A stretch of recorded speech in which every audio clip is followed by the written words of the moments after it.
देखिए, सबसे पहले मैं सभी क्षेत्रवासियों को, वार्ड 21 के सभी वोटरों को, सभी क्षेत्रवासियों को और आसपास के भी सभी क्षेत्रवासियों को मैं शुक्रिया अदा करना चाह रहा हूँ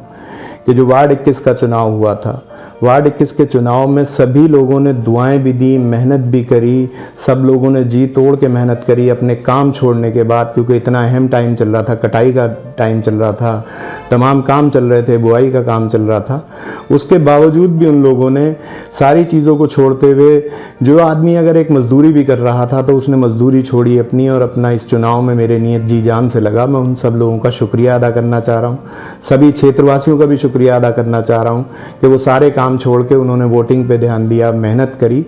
तो उस चीज़ के लिए मैं सभी लोगों का शुक्रिया अदा करना चाह रहा हूँ, तहे दिल से शुक्रिया अदा करना चाह रहा हूँ। और एक बात और कहना चाह रहा हूँ कि जिस दिन रिज़ल्ट आया है, रिज़ल्ट आने के बाद से मेरा खुद दिल इस चीज़ का है, क्योंकि सब ऐसा भी होता है कि जब रिज़ल्ट आता है तो सभी लोगों से मिलने का भी दिल होता है, लेकिन मेरी एक मजबूरी रही, थोड़ी सी तबीयत भी ऐसी रही क्योंकि माहौल ऐसा चल रहा है, इसलिए मेरा वहाँ तक नहीं पहुँचना हो पाया। और दूसरा ये लॉकडाउन रहा है, इस लॉकडाउन की वजह से सब लोगों तक अभी कहीं पहुंचना नहीं हो पाया है, तो इसके लिए मैं माजरत चाह रहा हूं, सब लोगों से माफ़ी चाह रहा हूं। और बहुत जल्दी जैसे ही लॉकडाउन ख़त्म होता है मैं आप सब लोगों के बीच में हाज़िर हूँगा, आप सब लोगों का हाथ सिर पे रखाने के लिए, आप सब लोगों की दुआएं लेने के लिए मैं दोबारा से आप सब लोगों के बीच में आऊँगा। और वाकई ये लॉकडाउन का पालन करना एक मजबूरी बैठ रही है, क्योंकि देखिए ऐसी कोरोना की बीमारी ऐसी चल रही है, हर किसी को इससे एहतियात करनी है, इस वजह से थोड़ी सी इसमें कोताही हुई है। लेकिन जैसे ही ये लॉकडाउन ख़त्म होता है मैं आप सब लोगों के बीच में आके बैठूंगा, आप लोग सब लोगों की दुआएं भी लूँगा। आप सब लोगों से मिलने का भी बहुत दिल कर रहा है, तो मैं इस चीज़ का थोड़ी सी माफ़ी मांग रहा हूँ कि मैं जल्दी आपके बीच में नहीं आ पाया, लेकिन बहुत जल्द मैं आप लोगों के सबके बीच में आऊँगा। साथ ही देखिए,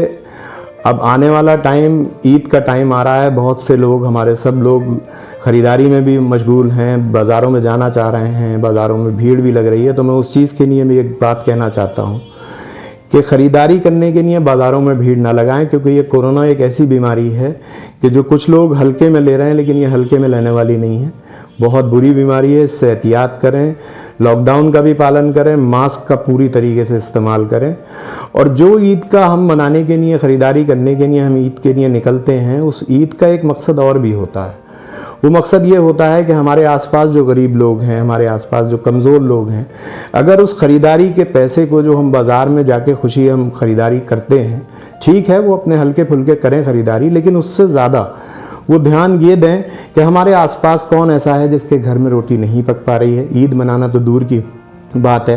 वो रोज़मर्रा की अपने खर्चे पूरे नहीं कर पा रहा है, क्योंकि लॉकडाउन है, तमाम मजदूरियाँ रुकी पड़ी हैं, तमाम जो लोग मजदूरी करते थे, जो लोग काम करते थे, वो सब बेरोज़गार हुए पड़े हैं। तो हम उन लोगों पे ध्यान दें। और मैं इस चीज़ का आपको यकीन दिलाता हूं कि जब आप इस काम को करेंगे कि बजाय हम नए कपड़े ख़रीद के पहने, अगर हम उन लोगों तक अपने उन पैसों को पहुंचा के उनकी मदद कराएंगे, तो नए कपड़े पहनने में वो खुशी आपको महसूस नहीं होगी जो उन लोगों को आप मदद करके, उन लोगों की आप मदद करके उनकी आंखों में देख के खुशी देखेंगे। वो आपके दिल को इतना मुतमईन करेगी कि मैं यकीन दिलाता हूँ आप हर बार यही सोचेंगे कि हमारी ईद सही मायनों में ऐसी होनी चाहिए। तो मैं आप सब लोगों से अपील कर रहा हूँ कि इस बार ईद एक बार हमारे कहने से ऐसा करके देखें कि गरीबों की मदद करके ईद करके देखें, तो वो असली ईद का मकसद जो है वो हमारा है भी यही। नए कपड़े पहनना, ये सारी चीज़ें तो एक हैं ही, लेकिन इसके साथ साथ हमारा सबसे बड़ा मकसद ये होता है ईद का कि हमारे पड़ोस में, हमारे गांव में, हमारे क्षेत्र में कोई ऐसा आदमी ना बचे जिसके घर में रोटी ना हो। उसकी मदद हम करेंगे, उस मदद करने का जो आपका दिल को सुकून पहुंचेगा, उस सुकून को आपको बहुत अच्छा लगेगा। तो मैं आप सब लोगों से फिर दोबारा से यही अपील कर रहा हूं कि आप बजाय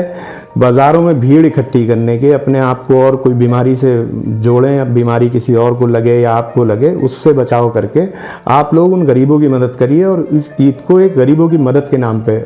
मनाइए। तो आपके दिल को अपने आप ही एहसास हो जाएगा कि ईद का असली एहसास क्या होता है।